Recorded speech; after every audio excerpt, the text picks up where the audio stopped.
আসসালামু আলাইকুম বন্ধুরা, মাসুফা কিচেন উইথ ভিলেজপুর তরফ থেকে সবাইকে সালাম জানাচ্ছি। তোমরা কেমন আছো বন্ধুরা? আশা করি ভালোই আছো, আমিও ভালো আছি। আমি নতুন আরেকটা রেসিপি নিয়ে আসলাম। অসাধারণ বেগুন দিয়ে ধনেপাতা টমেটো পাবদা মাছ রেসিপি।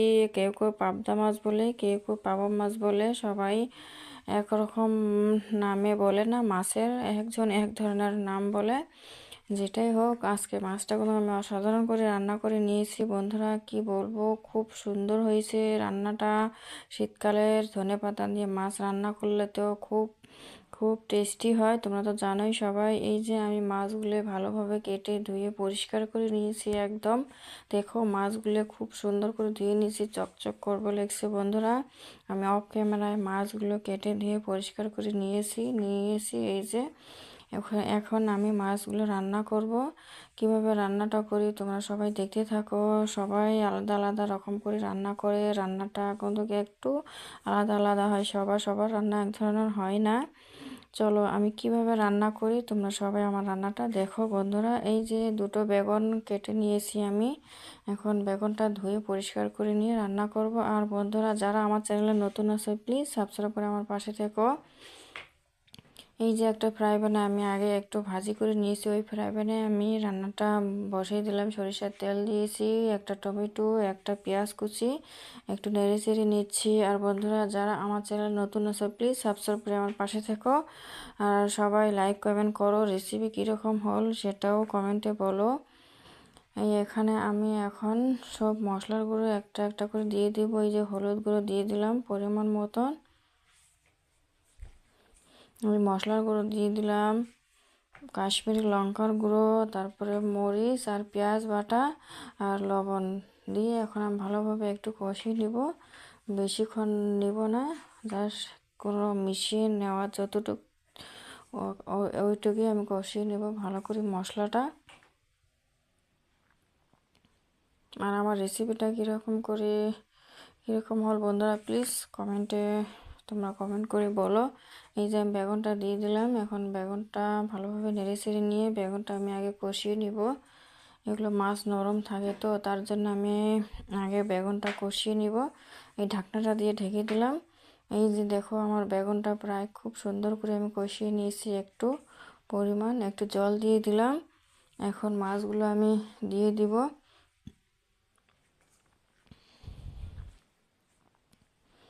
এই মাছগুলো ভালো করে নেড়ে চেড়ে নিলাম। একটা একটা করে মাছ দিয়ে দেবো এখন। এগুলো মাছ একদম নরম, তার জন্য হালকাভাবে রান্নাটা করি না। একবার বেশি নাড়াচাড়া করলে কিন্তু মাছটা ভেঙে যাওয়ার ভয় থাকে। কেউ কেউ এই মাছটা ভেজে রান্না করে, কিন্তু আমার থেকে তো ভালো হয় মাছটা এমনি কাঁচা রান্না করলে বেশি টেস্ট হয়। তোমরা এরকম কাঁচা রান্না করে দেখতে পারো বন্ধুরা, খুব সুন্দর হয় রান্নাটা। একদম ঝামেলা ছাড়াই শর্টকাটভাবে রান্না হয়। মাছটা যখন কাটা লাগে তখন একদম সময় লাগে না। মাছটা কাটার সময়ও একদম ঝটপট করে হয়ে যায়। আর এখনও পর্যন্ত যারা আমার ভিডিও দেখে একটা লাইক করো না বন্ধুরা, প্লিজ তোমরা একটা লাইক করে দিও। এই দেখো, আমার কষানটা হয়ে গেছে। এখন আমি জলটা দিয়ে দিলাম, পরিমাণ মতন জলটা দিয়ে দিলাম। এখন জলটা ফুটে ওঠার অপেক্ষা থাকবো। তারপর আমি ধনেপাতা দিয়ে দেব। ততক্ষণ বেশি জল দিই নেই, পরিমাণ মতন দিয়েছি। আমার কিছু আধা রান্না হয়ে গেছে, এখন আর আধা রান্না হলেই হয়ে যাবে বন্ধুরা। বেশিক্ষণ কিন্তু লাগে না এই রান্নাটা করতে, একদম ঝটপট করে হয়। আর প্লিজ বন্ধুরা, সবাই ভিডিওটা ফুল ওয়াচ করো, কেউ স্কিপ করো না। ভিডিও একদম ছোট। এই যে ধনের পাতা, এখন আমি ধনের পাতাটা দিয়ে দিব, ভালোভাবে ছড়িয়ে দিয়ে দিব বন্ধুরা। এই দেখো, আস্তে আস্তে জলটা ফুটে উঠতেছে। এখন ভালো করে ধনের পাতাটা ছড়িয়ে দিব। ধনে পাতা আমি শেষের দিকেই দিই।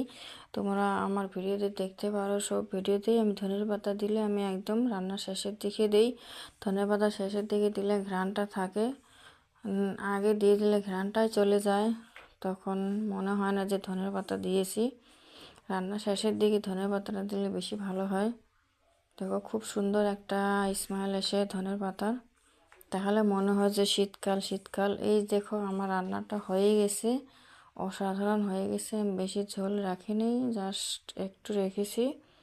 এই দেখো খুব সুন্দর হয়েছে বন্ধুরা, অসাধারণ। এরকম মাছের রেসিপি দিয়ে এক থালি ভাত খেয়ে নেওয়া যায়।